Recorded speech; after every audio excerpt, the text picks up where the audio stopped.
বাবা এটা তো মোটা বন্ধুর দুধু খেয়ে নাচানাচি করছিলাম, এমন সময় খবর পেলাম বিচিতে কারেন্ট লেগে আমার ঠাকুরদা মারা। বিসিতে কারেন্ট লেগে মারা গেছে তোমার ঠাকুরদা? এটা তো খুবই ভয়ঙ্কর এবং কষ্টকর। শোনা গো আমার খুব কষ্ট যে বলো।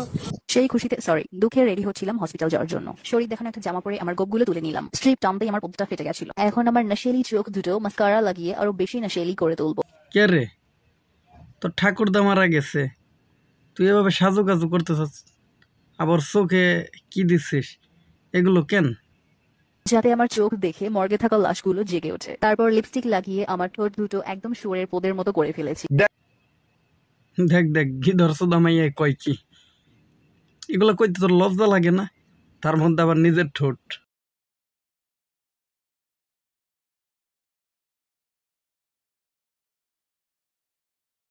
যতই মেকআপ টেকআপ করস রে বোন, তোর সুন্দর লাগতো না, তোর ওই বাইদান্নিদের মতোই লাগতো। দেখ তুই এত মেকআপ করলি তারপরে তোর বাইদান্নিদের মতোই লাগে, তোর জোত লাগতো না। পরিস্থিতি যেমনই হোক সবসময় নিজেকে সুন্দর রাখতে হবে। কাশ আমার ঠাকুরদা এই ভিডিওটা দেখতে পেত। আশা করছি নরক থেকে দেখবে আর অনেক খুশি হবে।